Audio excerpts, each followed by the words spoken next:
Hey, how are you doing? This is Reverend Dr. Brian James Shanley of Sovereign Grace Institute of Apologetics, and I'm coming to you from the video blog Brian James Shanley Raw. I don't know what episode it is because in this sitting I'm filming 4 different episodes. I don't know what chronological order I'm going to release them, or if I'm going to release some of them, all of them, or none of them. So whatever episode number this ends up being, you'll see it on the YouTube thingamajig. This is the part where I tell you, if you like what I'm doing, subscribe, follow, blah, blah, blah. I've got a Facebook presence. I've got a YouTube presence. And I humbly and respectfully ask you if you are benefiting from the work that I'm doing here and the expounding and the research, that you let me know you're out there. Throw down a comment, like it, don't like it. I really don't care. Tell me that I'm ugly and I got a 6th pinky toe. I really don't care as long as you're saying something. But I am a clergyman in the National Baptist Convention, macrocosmically, microcosmically, in the Minnesota State Baptist Convention. And I'm an associate minister at both Pilgrim Missionary Baptist Church in the north side of Minneapolis, Minnesota, United States of America, as well as New Covenant Missionary Baptist Church, also on the north side of Minneapolis, and president and founder of Sovereign Grace Institute of Apologetics. Most of you are familiar with my written works, my other recording, and things of that nature. So I try to cover a garden variety of subjects. Brian James Shanley Raw is more often than not dictated by the constituency, people who message me, call me, send me Facebook messages, emails, whatever. Say, hey, I'd love for you to cover blah, blah, blah topic. And I don't know why, but lately people have been saying they want to talk about the zombie apocalypse. And I can always tell what people believe about a subject based on the word choices that they use to construct the sentence in which the question is found. So they don't say, is there going to be a zombie apocalypse? Yes or no, will there be one? And if not, thanks for clearing that up. But if yes, then please tell us about it. They don't ask whether or not there's going to be one. They assume that there's going to be one.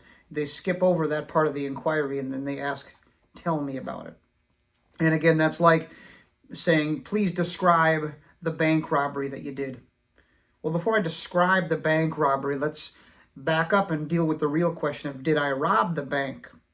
Because if I didn't rob the bank, then the question of how I did it and things like that can't exist, because I can't have fake conversations about something that's not happening. The people who send me questions about zombie apocalypses never ask me, you're a clergyman, you're a preacher, you labor at the Bible and theology and philosophy and history and logic and whatever else. Based on your research in the field and your work in the field, is there going to be one? They all assume there's going to be one. And I credit that to things like Night of the Living Dead, Day of the Dead, Dawn of the Dead, The Walking Dead, Resident Evil, The Last of Us.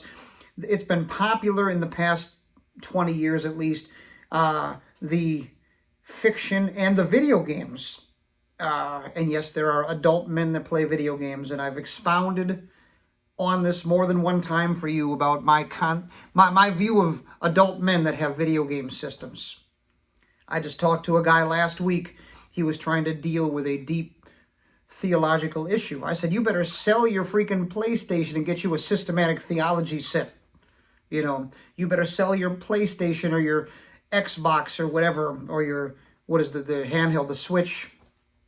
You better sell that thing and get you a 9mm with zombie killing, cop killing hollow points or something, because they're living in this fake world and they're grown men.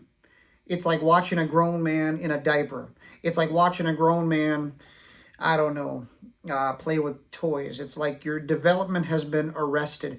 And it's become so popular that me saying this is probably upsetting someone. If you feel a rumbling in your stomach and your temperature is rising and you're angry that I'm criticizing grown men that play video games, the problem's on your end. You're probably not used to hearing that. But anyway, so grown men playing video games like Resident Evil, The Last of Us, whatever. You know, you got The Walking Dead. Even when you watched 1984 with the Ghostbusters, and the Ernest Hudson, or the Ernie Hudson character, what is it, Winston, is in the car with the Dan Aykroyd, and they're like, the dead are going to rise from the grave at the end, you know, and they quote Revelation 12 or whatever. And so people are always assuming that at some point there's going to be some kind of societal collapse, and there's going to be a reanimation of deceased people that are going to get up and cause hell and hurt people and eat people and bite people. Depending on which piece of fiction you're watching, some have it being supernatural and some have it being natural. Some have it being there's a spiritual explanation behind it, whether it's demons coming in and possessing them. Some having it being a scientific explanation. There's a disease or there's some kind of scientific research that caused these things. And so two different schools of thought, but all of them have to do with, at the end of the world, there's going to be zombies. And some people get really into, there's going to be vampires and aliens and blah, blah, blah, and all this crap. So you're asking a preacher who sola scriptura, I believe, the Bible, the 66 scrolls that were sent down by God, as being the authority in all matters of faith and practice. So you're asking me about it. Well, before I expound on the zombie apocalypse, I'm going to ask you whether or not there's going to be one. I'm going to say no, not in the sense in which you are asking. And it's weird because the Christians are the ones who invented the term zombie apocalypse. And I think that the dead people fiction is kind of a caricature, at least in the early days, like it was meant to be a caricature of our term. Now there's a generation of kids who are so stupid, they don't read any books and they don't even know that it's a caricature of some other deeper concept. So I'll tell you, first of all, when someone tries to make a case that there's going to be zombies running around hurting people and stuff, it's interesting because they do go to the Bible the same way that in the Ghostbusters they went to Revelation. And the dead will... And Ernie Hudson, Winston, he says, you ever think the reason we've been so busy lately is because the dead have been rising from the grave? They be going to Bible verses to try to... And I could deal with every single Bible verse that these people use. All I can tell you is that each one of them has to do... The Christian believes there will be a resurrection. Jesus Christ... The trump will resound, Messiah will descend for his second advent, and the grave will give up every person that's ever been deceased in the history of the world for judgment, some going to heaven, some going to hell. But those verses are taken, look, see, the dead are getting out of the grave. I told you there were zombies. No. There's a historical account of Jesus demonstrating he's the Messiah, with power over death to the point that he's able to get Lazarus out of the grave. Don't you see? Look at the reanimation of Lazarus. I told you there would be zombies. Every time that these people, we call it borrowed capital. It's when a non-Christian takes a Christian piece of literature and tries to use it in their case. You don't even believe the book to be true. I'm not going to let you borrow it. So don't try it with me. And if you're a Christian and you see a non-Christian borrowing your scriptures to try to make their case, don't let them do it. All right? But I can tell you, as someone who's labored at the primary source documents in which Christianity has been systematized, that every verse they try to use in the context, it's a historical account of either prophecy at the end in which Jesus will get people up out of the grave, which is not zombies, or it's a reference to someone performing a miracle where the dead are being raised as an authenticating miracle to demonstrate Christianity is true, which again, they don't become a zombie. So there are no zombies in the Bible. Now, the question is, when I mentioned earlier, and you were intrigued by it, you want me to develop it, I can feel it in your brain. The Christians invented the word zombie apocalypse. Why did we invent it, and what did we mean before it was borrowed by television? There will one day be an economic collapse and a societal collapse. One will give birth to the other. It will either be political and then economic, or it will become economic then political. Either way, there's going to be a day in which things become so chaotic that people are beating each other with baseball bats in Walmart over the last can of beans, the last roll of toilet paper. People are robbing, looting, raping in the middle of the street to get basic needs. They'll notice the police are all tied up doing other things, and it's going to be a time of great violence. And while order's still going to be reset, there's going to be that stretch of time where it's going to be lawless. Okay, the same way you see any other collapse in any other country. Only in America, it's going to be a collapse on steroids. All right, so we call this an apocalypse of a kind, even though the word apocalypse has to do with unveiling. It means the revelation of Jesus. Apocalypse can also refer to some kind of end times event, depending on how you're using it. Closing out of things. You talk about post-apocalyptic literature, all right? Something terrible happens, there's a nuclear bomb, and then the people who live in the aftermath, the post-after, that's a post-up. Even if you look at things like the Jetsons. You ever watch the Jetsons? They got the future. It's great. You hit a button and you get food.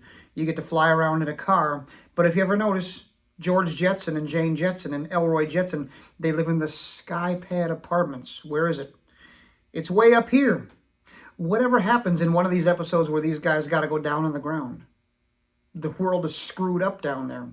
It means before things became George Jetson, something terrible took place. The cartoon never goes into that, but it's definitely there in the background. It's eerie. Every time I watch the Jetsons, I think of that.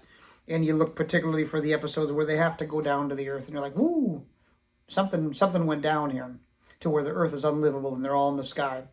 Anyways, so the time period to come in which the US dollar, it'll take a boatload of it to get a loaf of bread, okay, where people are slitting each other's throats to get the basics, where the elderly and the infirm and the children are being raped and hurt, and no one is there to stop them because the police are all tied up doing other things.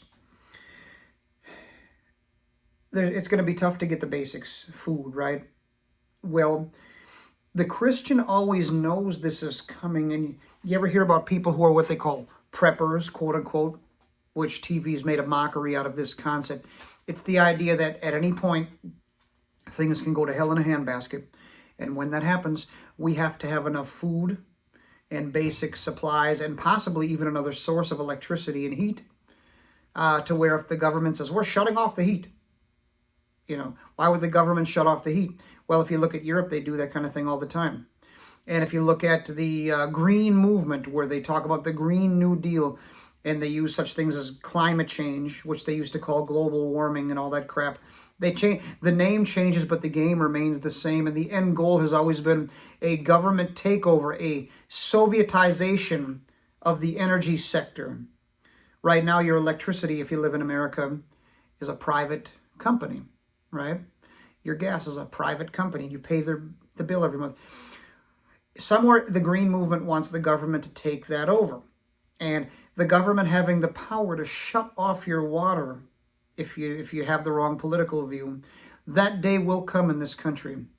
So the idea is the Christian is awake enough to understand that time period might happen in our lifetime. And if so, we have to be prepared. Okay? So we have such things as toilet paper, canned goods, etc. All right? But what about the people who were not prepared for that time?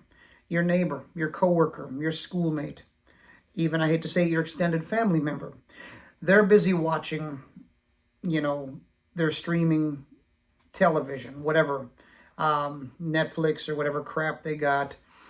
They're busy playing video games. They're busy doing those things that are culture, playing fantasy football or whatever people are doing, right? They're watching the NBA playoffs. They're buying, trading, selling. They think that everything's okay. So they're not preparing for that time period. They are a cultural, tabloid, television zombie. They're enslaved to the culture, all right? And so we call them zombies because one day those who are prepared for that time period are going to have the weaponry to protect the things that they have against the people who are not prepared for that time period. So if you're busy playing video games and watching streaming television and whatever people are doing, smoking marijuana, watching pornography, taking the next ADHD drug and just hanging out, doing whatever people do, and you're not awake and sober enough to understand something bad is coming. And that day is going to blast you by surprise. You are a zombie. Okay? So we talk about the zombie apocalypse in the sense that there's going to be a fundamental transformation of this country, political, economic, social, military conditions, all of it's, there's going to be a change at the guard. And while that's happening, there's going to be unrest. There's going to be people fighting and slitting throats. We get to eat out of that trash can. No, we get to eat out of that trash can.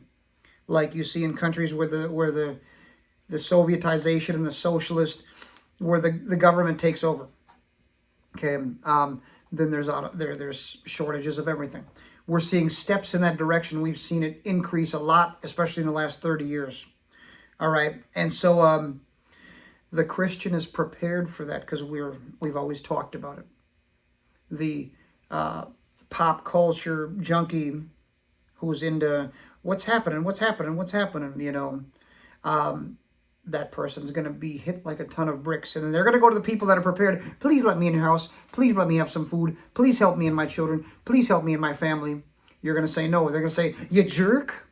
And they're going to bum rush and try to take it by force. And when that happens, you have to be able to pop a hollow point into them to protect your family and your family's stuff. So the zombies, in real life, the way we use the word zombie apocalypse, the zombie is your next door neighbor. The zombie is the guy that just came in your neighborhood from another neighborhood because his neighborhood burned to the ground. The zombie is the guy that wants to rape your family or whatever. So we talk about, I hope that makes sense. The zombie apocalypse is us being prepared for a societal collapse and a time of anarchy and chaos. And the zombies from which we're protecting our family are our fellow citizens who are not prepared for that time period. So, I don't know what, I got some kind of food in my mouth or whatever. The television and the video games talking about the Walking Dead concept or whatever, that's them, at least when you go to the George Romero days or whatever, the old Night of the Living Dead, that was their way of making fun of what we talked about. It was their character assassination. It was their Saturday Night Live skit. But when that day comes, and it's going to be horrible, we'll see who's really laughing. Will it be the Christian or the anti-Christian? I hope that makes sense. That's what we mean when we use the word zombie apocalypse. May God bless and keep you and your family, and take care.